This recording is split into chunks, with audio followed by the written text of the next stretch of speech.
Hello नमस्कार साथियों, स्वागत है आपका हमारे YouTube channel OP edu point पर। आज पढ़ेंगे हम कक्षा 9 की प्रश्नमाला 7 त्रिभुज। और त्रिभुज के बारे में आज हम पढ़ेंगे केवल सामान्य परिचय। प्रश्नमाला जो 7.1 है वो हम आगे वाले वीडियो में पढ़ेंगे, और आज हम पढ़ रहे हैं सामान्य परिचय। जितने भी बातें सात प्रश्नमाला 7 में काम आएगी, ठीक है। और ये देखो, प्रश्नमाला त्रिभुजों के सर्वांग समता के बारे में है। तो क्या होती है सर्वांग समता, उसके कुछ नियम होते हैं, ठीक है। तो सब बातों का हम एक एक लेकर के उनको अध्ययन करेंगे, ठीक है। यानी उनका एक साथ में सार पढ़ेंगे। देखो, तो शुरू करते हैं वीडियो को। सबसे पहले परिभाषा आती है देखो त्रिभुज की। हम सब जानते हैं 3 रेखाओं से या 3 भुजाओं से गिरिबंध आकृति त्रिभुज कहलाती है। त्रिभुज में 3 कोण होते हैं, ठीक है। और त्रिभुज में 3 शीर्ष होते हैं, ठीक है। उसी प्रकार त्रिभुज के अंदर 6 अवयव होते हैं, ठीक है। इस प्रकार हमें ये त्रिभुज के बारे में सामान्य जानकारी है। अब उसके बाद में है, त्रिभुज के बाद में आती है सर्वांग समता। अब सर्वांग सम क्या होती है? देखो, 2 त्रिभुज है वो सर्वांग सम हो सकते हैं, ठीक है। कोई अन्य 2 आकृतियां सर्वांग सम हो सकती है, कोई 2 वस्तुएं सर्वांग सम हो सकती है। तो सर्वांग समता ये चीज क्या है? देखो, यदि 2 वस्तुएं आपके सामने दी गई है, अगर उनका आकार और माप समान है तो वो सर्वांग सम हो सकती है। जिस प्रकार एक बिस्कुट का पैकेट है, उसमें से हम 2 बिस्कुट निकालते हैं, ठीक है। 2 बिस्कुट निकालने में उनका हमें ध्यान है, देखने पर आकार, उनका आकार माप पूरा समान है, तो वो दोनों आपस में क्या हो सकती है?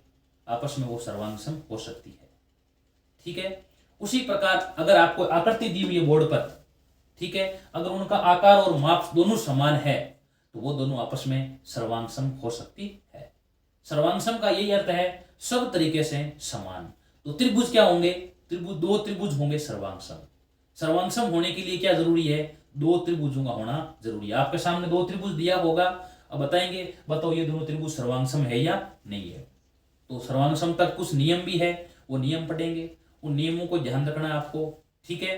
अब आपके सामने जिस कोई भुजाओं का मान दिया होगा, अब बताइए इन भुजाओं का, ये त्रिभुज इसमें इस भुजाओं का मान ये दिया है, इस त्रिभुज में भुजाओं का मान ये दिया है, बताओ ये सर्वांग सम है या नहीं है। तो अगर आपको वो 4-5 नियम है, वो 4-5 कसौटी याद है, नियम का अर्थ है कसौटी, ठीक है, वो याद है, तो आराम से बता सकते हैं कि ये 2 त्रिभुज आपस में सर्वांग सम है या नहीं है, ठीक है। तो सर्वांग सम,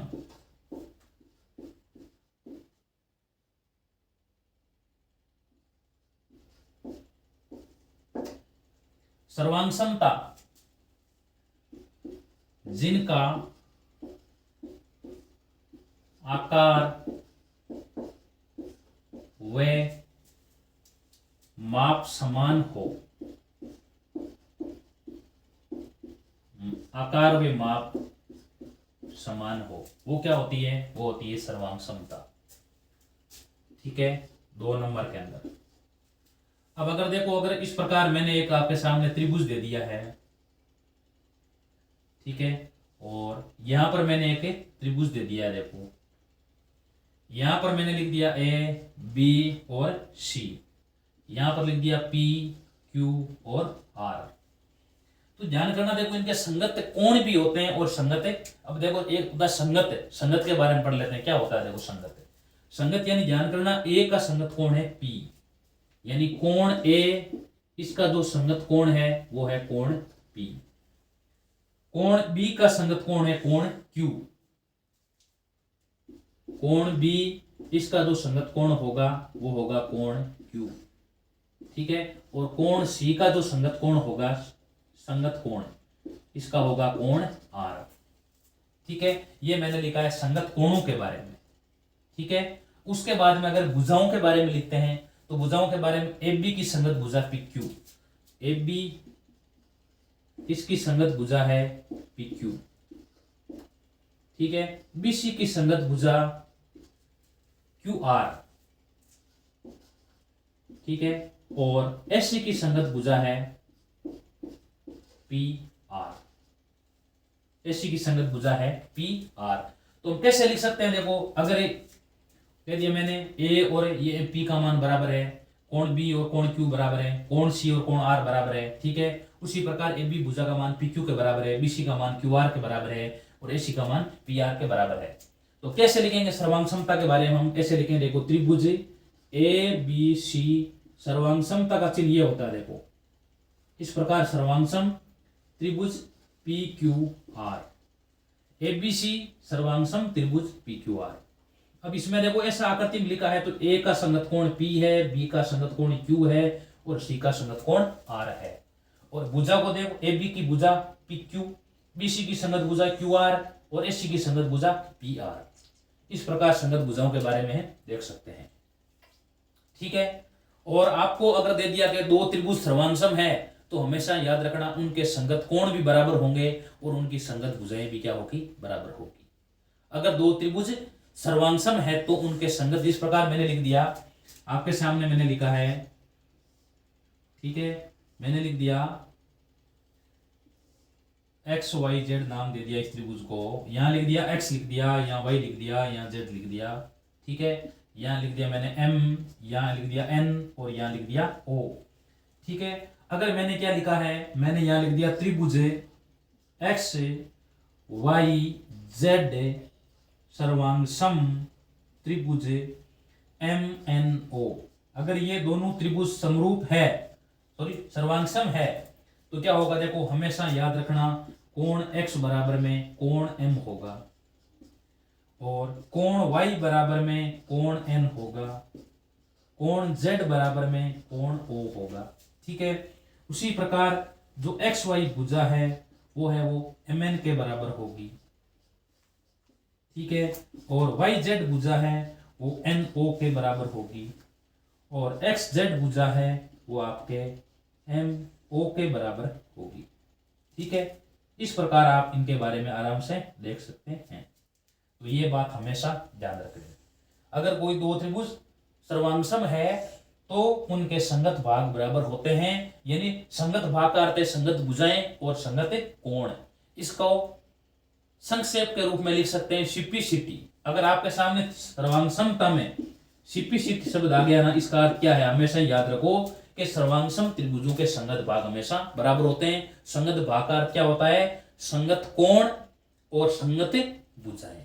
संगत के बारे में बता दिया आपको। और संगत यानी क्या होता है? जिस प्रकार यहां लिखा है, ए का संगत कोण P, बी का संगत कोण Q और सी का संगत कोण R, इस प्रकार है। तो सर्वांगसमता के बारे में हम इस प्रकार लिख सकते हैं। ठीक है, ये ध्यान करना। और त्रिभुजों में ध्यान करना, आपको जाने त्रिभुज तीन प्रकार के होते हैं भुजाओं के आधार पर। ठीक है। समबाहु त्रिभुज होता है, समद्विबाहु त्रिभुज होता है और विषमबाहु त्रिभुज होता है। ठीक है। थोड़ा बहुत उनका अध्ययन कर लेते हैं। देखो बाद में हम सर्वांगसमता की कसौटियां पढ़ेंगे। सबसे पहले भुजाओं के आधार पर थोड़ा उनके बारे में देख लेते हैं। भुजाओं के आधार पर, भुजाओं के आधार पर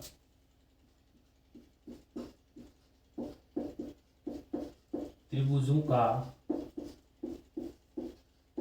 के प्रकार, त्रिभुजों के प्रकार। एक नंबर में है समबाहु त्रिभुज। समबाहु त्रिभुज जैसा लिखा है वैसा ही अर्थ है। देखो सम यानी समान, बाहु यानी भुजाएं। जिसकी सभी भुजाएं समान हो वो होता है समद्विबाहु, सॉरी समबाहु त्रिभुज। आपके सामने लिखा है, देखो ये, इसकी अगर तीनों ही भुजाएं समान हो, यहां लिख दिया ए बी और सी, तीनों ही भुजाएं समान है। ठीक है। तो ये क्या बनेगा? एबीसी कहलाएगा समबाहु त्रिभुज। अगर तीनों भुजाएं बराबर है तो इनके तीनों कोण भी क्या होंगे? बराबर होंगे। यानी कोण ए, कोण बी और कोण सी बराबर होंगे। तो आपको ध्यान है त्रिभुज के तीनों कोणों योग 180 डिग्री होता है। तीनों कोण बराबर होंगे। कितने कितने का आएंगे? ये तीनों कोण आएंगे 60-60 डिग्री के कोण आ जाएंगे। तो हमेशा याद रखना समबाहु त्रिभुज के प्रत्येक कोणों का मान क्या होता है? हमेशा 60 डिग्री होता है। दो नंबर में नाम है सम द्विबाहु त्रिभुज। जैसा शब्द वैसा अर्थ है।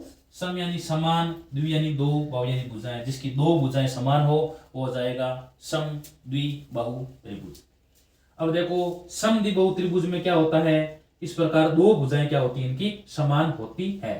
दो भुजाएं समान होती है तो ध्यान करना, ये दोनों, इन दोनों भुजाओं के जो सम्मुख कोण है, यानी इस भुजा का सम्मुख कोण ये, इस भुजा का सम्मुख कोण ये, सम्मुख यानी सामने वाला कोण बराबर होंगे। नाम लिख दिया मैंने पी, क्यू और आर। ठीक है, तो अगर इस त्रिभुज में देखो पी क्यू का मान अगर पी आर के बराबर है, ठीक है, तो देखो पी आर की का कोण, सम्मुख कोण क्या है, कोण क्यू, और इसका सम्मुख कोण आर है, तो कोण क्यू बराबर कोण क्या होगा, आर हमेशा बराबर होगा। ये हमेशा याद रखना। एक तो है समबाहु त्रिभुज के बारे में, तीनों भुजाएं समान, प्रत्येक कोण 60 डिग्री का। उसके बाद में समद्विबाहु त्रिभुज है, तो उसके अंदर क्या होता है, दो भुजाएं बराबर होती है और बराबर भुजाओं के सम्मुख कोण बराबर होते हैं।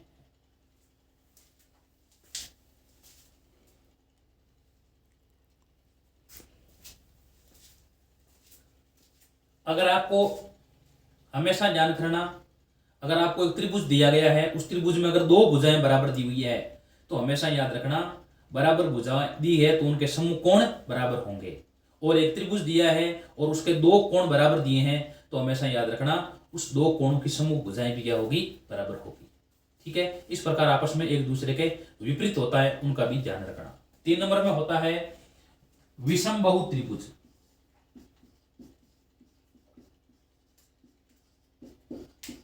विषमबाहु त्रिभुज, तो विषमबाहु त्रिभुज में क्या होता है, देखो विषमबाहु त्रिभुज के अंदर सभी भुजाएं अलग अलग माप की होती है।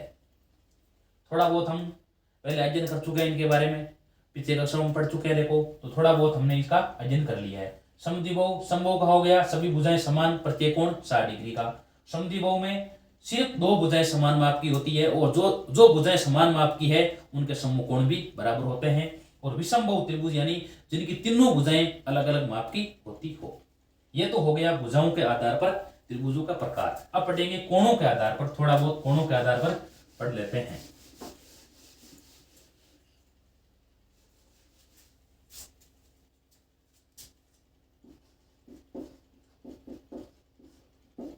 कोणों के आधार पर 1 नंबर में है न्यून कोण त्रिभुज।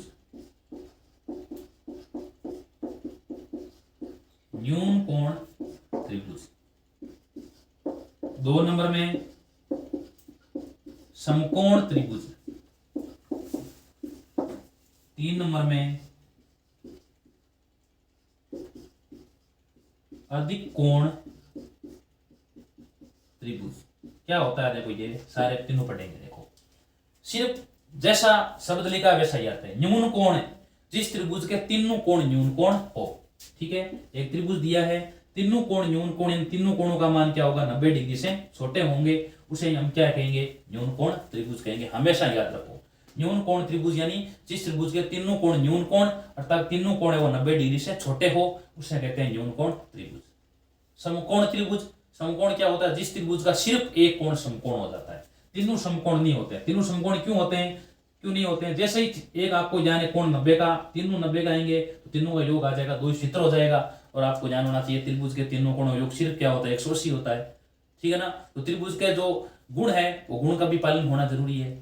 तो त्रिभुज के तीनों कोणों योग 180 डिग्री होता है, और जैसे यहाँ 90 में आएगा, 90 होगा भी नहीं। देखो त्रिभुज इस प्रकार बनेगा, तो यहाँ पर सिर्फ एक कोण 90 डिग्री का आएगा। जिस त्रिभुज का सिर्फ एक कोण 90 डिग्री का हो, यानी एक कोण 90 डिग्री का हो, उसे कहते हैं समकोण त्रिभुज।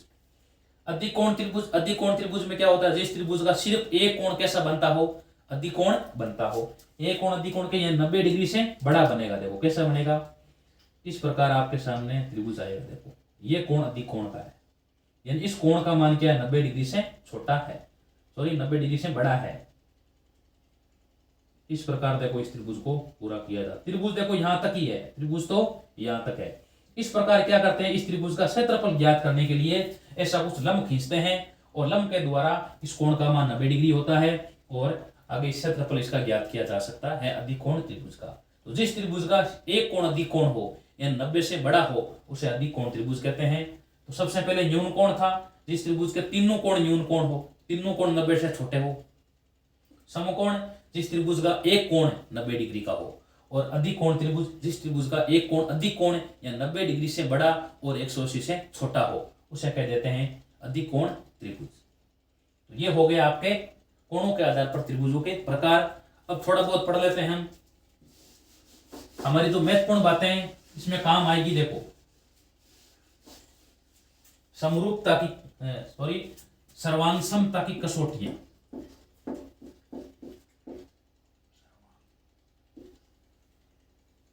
सर्वांगसमता की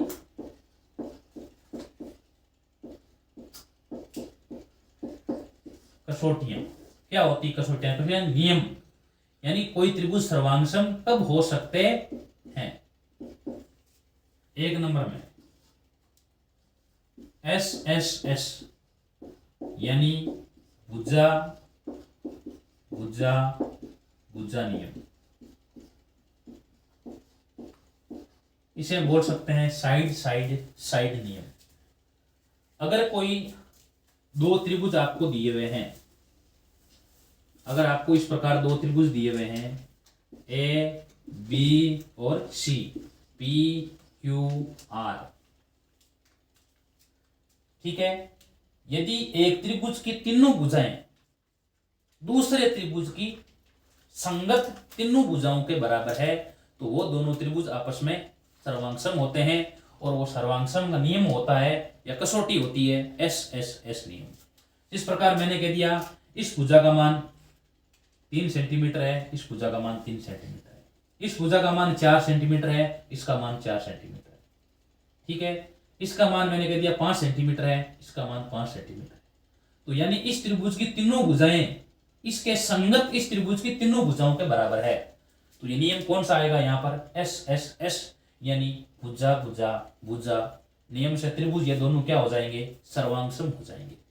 तो ये होता है एक नंबर नियम SSS नियम। इसको बोलते हैं साइड साइड साइड यानी भुजा भुजा भुजा नियम। 2 नंबर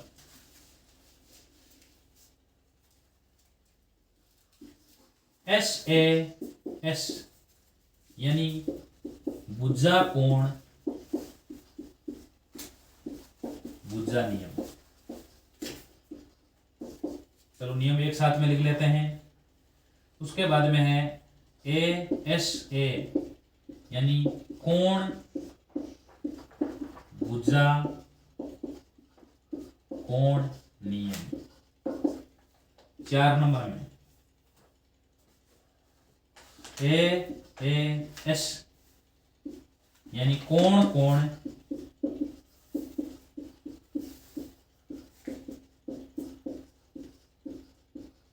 भुजा नियम। 5 नंबर में RHS का अर्थ होता है समकोण कर्ण भुजा नियम। समकोण कर्ण भुजा नियम, ठीक है। एक नियम पढ़ लिया। देखो एक नंबर नियम क्या है? एक त्रिभुज की तीनों भुजाएं, ठीक है, और दूसरे त्रिभुज की तीनों संगत भुजाओं के माप बराबर है। एक त्रिभुज की तीनों भुजाओं के माप दूसरे किसी अन्य त्रिभुज की संगत भुजाओं के माप बराबर है तो वो आपस में दोनों त्रिभुज सर्वांगसम होते हैं। और नियम SSS यानी भुजा भुजा भुजा नियम। 2 नंबर SAS नियम भुजा कोण भुजा नियम। ये देख लेते हैं। देखो यहां पर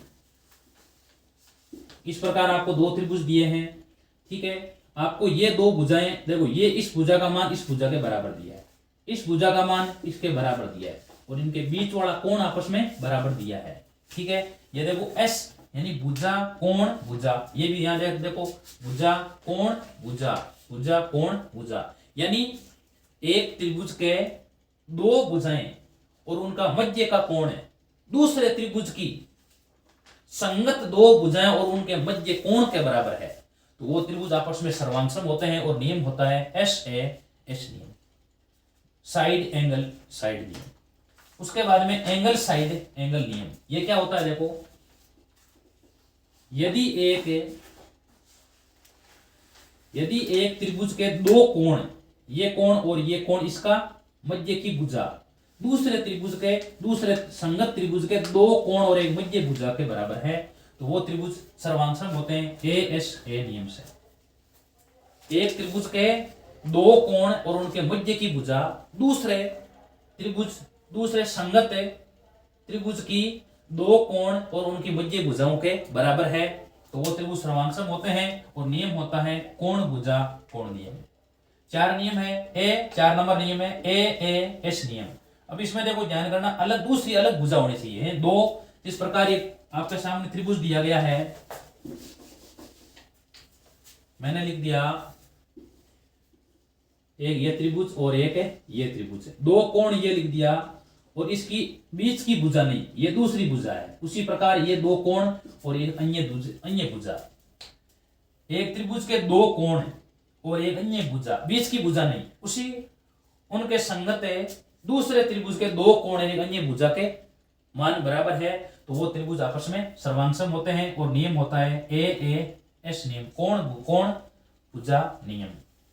आरएचएस नियम, आरएचएस नियम क्या होता है? समकोण कर्ण भुजा नियम। एक समकोण त्रिभुज में कर्ण है, एक समकोण त्रिभुज है, इसका ये कर्ण है और एक अन्य भुजा मैंने ये मान ली, ये भुजा, ठीक है। और दूसरे किसी अन्य समकोण त्रिभुज के कर्ण और अन्य भुजा के बराबर है तो वो त्रिभुज भी आपस में सर्वांगसम होते हैं। नियम होता है आरएचएस समकोण कर्ण भुजा नियम, ठीक है। एक समकोण त्रिभुज में कर्ण और एक अन्य भुजा दूसरे समकोण त्रिभुज में कर्ण और एक अन्य भुजा के बराबर है तो वो त्रिभुज भी क्या होते हैं? सर्वांगसम होते हैं। और नियम होता है वहां पर आरएचएस नियम, समकोण कर्ण भुजा नियम। इस प्रकार आपके सामने सर्वांगसम तक ये 5 कसौटियां हैं, इनको याद रखेंगे तो 7.1, 7.2 और 7.3। आगे भी प्रश्नमाला 8 आएगी, वो भी सर्वांगसमता के बारे में है। चतुर्भुज प्रश्नमाला है, उनमें भी ये 500 नियम काम आने वाले हैं, इसलिए आपको आज ही इनको तैयार कर लेना है।